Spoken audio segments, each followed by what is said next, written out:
estimados estudiantes, bienvenidos a la clase de literatura. Como saben, soy su profesora Mercedes Pando. El día de hoy vamos a ver un tema muy interesante, así que les voy a pedir mucha atención a cada uno de ustedes. Vamos a empezar la clase, no sin antes decirles que espero que se encuentren todos bien en casa y que estén siguiendo los protocolos, las indicaciones. Bien, chicos, ahora sí vamos a empezar la clase.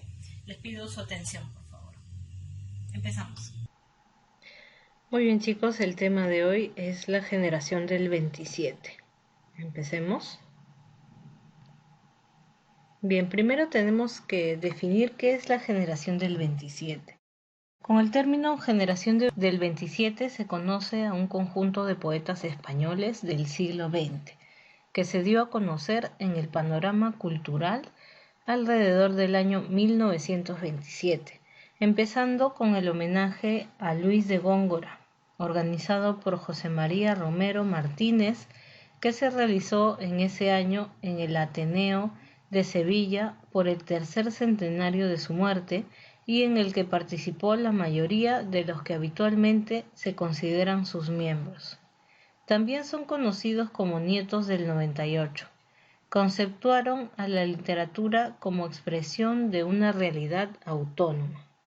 Entonces, la generación del 27 es un conjunto de españoles del siglo XX, alrededor del año 1927, ¿no? Entonces, los definían la expresión de una realidad autónoma. ¿En qué contexto se da eso? El contexto es importante, como siempre, chicos. Advinieron después de la Primera Guerra Mundial y abrazaron diferentes doctrinas estéticas dentro del vanguardismo, sobre todo el surrealismo. Además, tomaron el gongorismo como modelo de exigencia poética. En este contexto también de la generación del 27 se da la Guerra Civil Española, el año 1936 y 1939, consecuencia de la pugnacidad entre monarquistas y republicanos. Quebró la poderosa maquinaria mental de los escritores del 27, quienes fueron arrojados al patíbulo y al exilio. La Guerra Civil Española, consecuencia de la pugnacidad entre monarquistas y republicanos, quebró la poderosa maquinaria mental de los escritores del 27, quienes fueron arrojados al patíbulo y al exilio. Se dividieron las conciencias y los credos, y sembróse la confusión y el caos. Esta quizás sea una de las generaciones más dolientes de la España contemporánea, heroica e inmortal. Su líder fue Federico García Lorca. Entre sus características tenemos que preconizaron la estética y la poesía, la más prolífica en autores, cuenta con la consagración de algunos. Desean encontrar nuevas fórmulas poéticas, no rompen las tradiciones y sienten admiración por el lenguaje poético de Góngora, por los autores clásicos y por las formas populares del romancero. Intentan encontrar la belleza a través de la imagen, pretenden eliminar del poema lo que no es belleza y así alcanzar la poesía pura. También tienen una temática especial, sienten interés por los grandes asuntos del hombre, como el amor, la muerte, el destino y los temas cargados de raíces populares.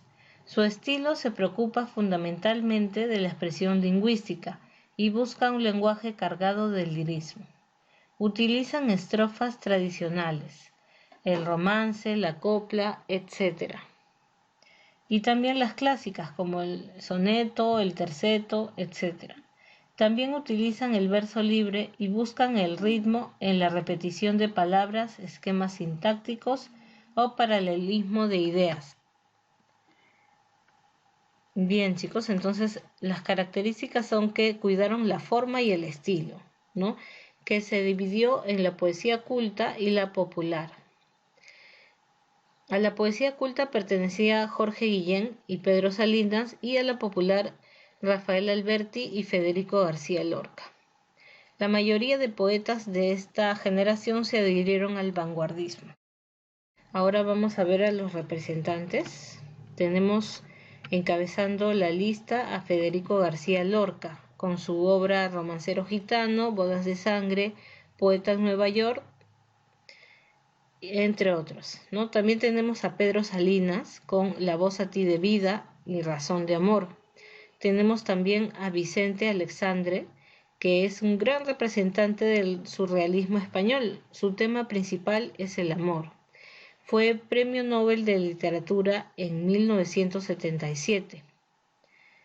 También entre sus obras tenemos La destrucción o el amor. Tenemos también a Jorge Ortega y Gasset, considerado el padre de la filosofía de la razón, con sus obras Meditaciones del Quijote, El espectador y La deshumanización del arte. Tenemos también al poeta Jorge Guillén, que es el poeta que canta el gozo de vivir, la plenitud del instante y la perfección. Ganó el premio Miguel de Cervantes del año 1976. Fue el primero en recibir este galardón. Entre sus obras tenemos Cántico, Clamor y Mare Magnum. Por último tenemos a Rafael Alberti con su obra Marinero en Tierra sobre Los Ángeles, y también él ganó el premio Miguel de Cervantes el año 1983. Muy bien, ahora vamos a hablar acerca de algunos autores. Por ejemplo, vamos a hablar acerca de Pedro Salinas. Pedro Salinas es un poeta, ensayista y crítico español. Lo denominaron el poeta del amor o Garcilaso moderno. Subrayen esa parte, por favor, en el libro. Es considerado el tercer poeta amoroso de España. Las características de sus obras son los tres elementos básicos de su creación: autenticidad, belleza e ingenio. Fue un autor perfeccionista, pero de gran sensibilidad. Se destaca su concepto del amor. La amada es vista como amiga. La amada saca de la duda al amante, de su amada anterior. Le inventa un mundo, lo salva del caos. Su poesía fue más subjetiva y amétrica. Presenta elementos místicos y neoplatónicos. Entre sus obras tenemos tres etapas en su producción. La primera etapa es de poesía pura, influencia de Juan Ramón Jiménez, la primera que abarca hasta 1932 con Presagio, Seguro de Azar y Fábula y Signo. La segunda etapa es el poeta del amor, de los años 1933 a 1939. Habla del amor romántico. El amor supone un enriquecimiento de la vida y la persona, confiere el sentido al mundo, dice. Tenemos La voz a ti de vida, Razón de amor, algo más pesimista, aparecen los límites del amor, ¿no? Y Largo lamento, que es de tono elegíaco, que le canta al amor que agoniza y muere. Y la tercera etapa es Tras la guerra civil, los libros de poemas en los que se observa una lucha entre su fe en la vida y los signos angustiosos que ve a su alrededor.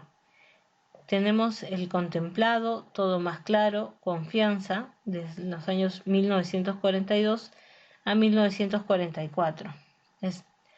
Confianza es un libro póstumo que recoge poemas escritos en esos años.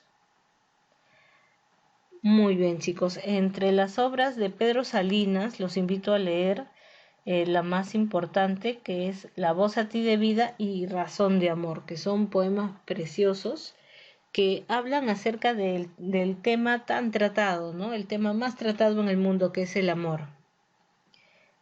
Los invito entonces a buscar un poco de su obra. Yo sé que en la red hay muchas páginas donde ustedes pueden encontrar estas obras de Pedro Salinas. Bien. Pedro Salinas nació en Madrid el año 1891 y finalmente él fallece en Boston, Estados Unidos, 1951. Ahora vamos a hablar acerca de Federico García Lorca. Federico García Lorca también es un poeta español. Nació en Fuente Vaqueros, Granada, en 1898. Es un poeta y autor teatral español que murió asesinado en los primeros días de la Guerra Civil. Es el más representativo de su generación, ¿no? Tenemos que él estudió Derecho, Filosofía y Letras, a la vez que se dedicaba al dibujo y a la música. Él se sintió muy identificado con lo popular y rechazó todo lo intelectual. También fue surrealista, ¿no? Su poesía se identifica con los grupos marginados, ¿no? Los gitanos y los negros. En su primera época se siente la influencia de Jiménez y, como les comentaba, fue surrealista, ¿no? Le da protagonismo a los personajes femeninos. Los temas recurrentes en su obra son la muerte, la violencia, el erotismo y la pasión. Combina el folclore andaluz y las formas populares.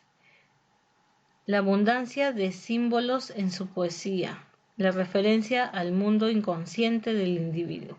Entre sus obras tenemos, en el género lírico o en poesía, tenemos libro de poemas, canciones, poema del cante jondo, romancero gitano, llanto por la muerte de Ignacio Sánchez Mejías, poeta en Nueva York, que tiene mayor influencia vanguardista, La zapatera prodigiosa y Diván del Támara.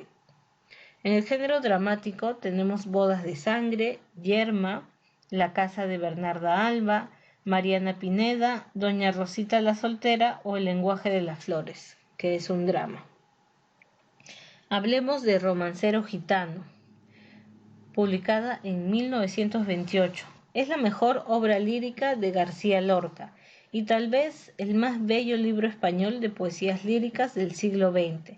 Está formado por 18 poemas escritos en romance, que es una forma poética tradicional y típicamente española, y refleja maravillosamente el mundo de los gitanos andaluces, los de Albiacín, barrio de Granada.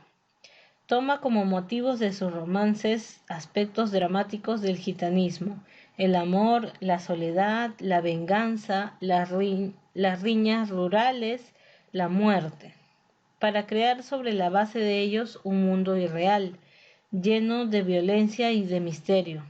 Dentro de una verdadera explosión de metáforas novedosas y audaces, sobresalen los siguientes poemas: La casada infiel, Romance de la luna luna, Del emplazado, de La pena negra, Reyerta, de la Guardia Civil Española. Vamos a leer La casada infiel. Sí, chicos, presten atención. Dice: y yo que me la llevé al río, creyendo que era mozuela, pero tenía marido. Fui la noche de Santiago y casi por compromiso se apagaron los faroles y se encendieron los grillos. En las últimas esquinas toqué sus pechos dormidos y se me abrieron de pronto como ramos de jacintos. El almidón de su enagua me sonaba en el oído, como una pieza de seda rasgada por 10 cuchillos.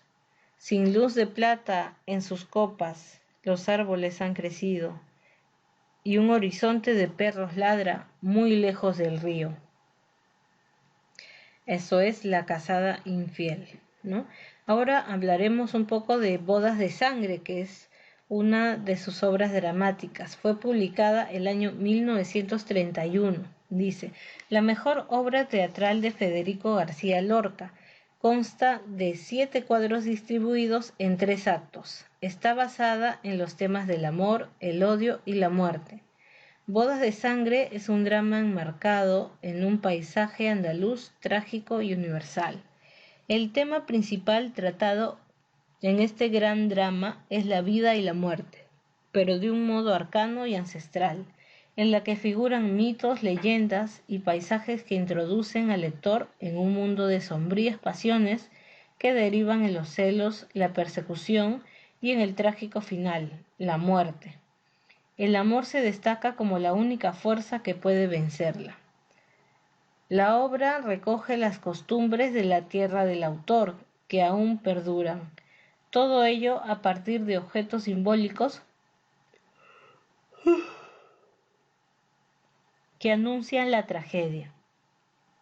Es constante en la obra de Lorca la obsesión por el puñal, el cuchillo y la navaja, que en Bodas de Sangre atraen la fascinación y a la vez presagian la muerte. Los acontecimientos trágicos y reales en los que podría basarse la obra de Lorca se produjeron el 22 de julio de 1928 en el Cortijo del Fraile, Níjar, Almería. Lorca los conoció por la prensa, si bien la escritora activista almeriense Carmen de Burgos, originaria de Níjar, ya había escrito una novela corta sobre el suceso anterior a Bodas de Sangre, llamada Puñal de Claveles, que fue también inspiración para el autor granadino. El argumento de Bodas de Sangre es el siguiente. La obra Bodas de Sangre, escrita por Federico García Lorca, comienza cuando la madre del novio habla con su hijo, el novio, sobre los asesinatos de su esposo e hijo mayor. Desde esa tragedia la madre odia todo tipo de armas, especialmente las navajas. Más tarde conversan sobre el trabajo del novio en la viña y sobre sus deseos de casarse y quedan en ir a pedir a la muchacha. Cuando el hijo se marcha, llega la vecina. La vecina saca de dudas a la madre, informándole que hace un tiempo la novia tuvo una relación con Leonardo Félix, familiar de los hombres que asesinaron al marido y al hijo mayor de la madre. Por el otro lado se encuentra Leonardo, quien está casado y tiene ya un hijo. Cuando su mujer y su criada le cuentan del casamiento de la novia y el novio, Leonardo se marcha disgustado. Luego la madre y el novio van a pedir la mano de la novia. Cuando ellos se fueron, la criada de la novia le pide que abra los regalos que le trajo su prometido, pero la novia se niega. Gracias a esto, la criada comienza a sospechar de un romance entre la novia y Leonardo, ya que lo había visto pasar por su ventana y además nunca mostró un interés sincero por su novio. Mientras la criada preparaba a la novia para la boda, se da cuenta, debido a su actitud, que la novia no quiere casarse. Más tarde, muchas personas llegaron a la boda y todos estaban muy felices gozando de la fiesta, exceptuando la novia, la cual se va a recostar porque dice que se siente enferma. Momentos más tarde se dan cuenta de que Leonardo y la novia han huido juntos y por ello van Leonardo y muchos de sus familiares a perseguirlos para matarlos. Durante la búsqueda de los desaparecidos, la luna alumbra tanto para que la mendiga muerte haga encontrar a la pareja y comienza el combate entre el novio y Leonardo. En este combate, tanto Leonardo como el novio mueren apuñalados. Ya que todo el pueblo se enteró de lo sucedido, la novia va a la casa de la madre y le pide que la mate. La madre le increpa a la novia mientras traen los cuerpos de Leonardo y el novio. Al final, todos lloran trágicamente la desgracia. Muy bien, chicos, espero que les haya gustado el argumento de Bodas de Sangre. Ahora ya saben por qué se llama Bodas de Sangre, ¿no? Ahora pasamos a la página 94. En la página 94 tenemos la sección de retroalimentación. La pregunta 1 dice, ¿a qué se debe el nombre de generación del 27? Se debe a que se da en el año 1927, ¿no? Es por eso que se llama generación del 27. Menciona dos características de la generación del 27. Una característica principal sería que cuidan el estilo, ¿no? de su obra. Vamos a ponerlo aquí. Se cuidó la forma y el estilo. ¿Qué más? Se dividió entre poesía popular y poesía culta.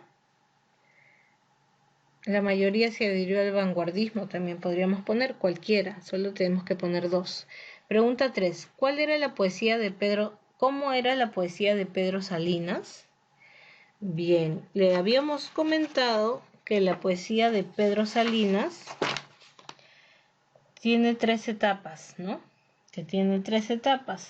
Que también el autor es perfeccionista, ¿no? Y que su poesía fue subjetiva y amétrica. Eso es lo que podemos responder en la pregunta 3. Pregunta 4. Señala 2 temas de Federico García Lorca. Él habla acerca del amor y la muerte, ¿no? Son temas recurrentes en García Lorca. Entonces coloquen eso. Las preguntas de Trabajando en Clase las vamos a contestar en la videoconferencia, así que atentos a los datos que estamos dando en el video porque son importantes para la resolución de estos ejercicios de la página 94 y 95. Bien. Y finalmente la página 96. Hasta aquí llegamos con el video de hoy. Espero que les haya gustado, que hayan entendido el tema. Ahora les cuento lo que les va a quedar de tarea. Es una tarea bastante sencilla. Ustedes tienen que escoger una obra de cualquiera de los autores de la generación del 27 y añadir un comentario crítico, ¿no? Por ejemplo, si hablan acerca de Bodas de Sangre, tienen que escribir por qué escogieron esa obra, por qué ese autor, de qué trata y qué mensaje te deja a ti como lector, ¿no? Bien, eso sería todo. Entonces nos encontramos en unos minutos y como siempre les agradezco por la atención prestada. Hasta pronto. Muy bien, chicos, espero que les haya gustado la clase de hoy y que hayan aprendido un poco más. Espero que apliquen lo aprendido hoy en su vida cotidiana, en su vida diaria. Los felicito a cada uno de ustedes también por estar estudiando, poniendo todo su esfuerzo, ya que cada uno está cumpliendo un rol hoy en día, ¿no? Ustedes como estudiantes. Muy bien, chicos, les agradezco también por la atención y nos vemos en la siguiente clase. Cuídense mucho.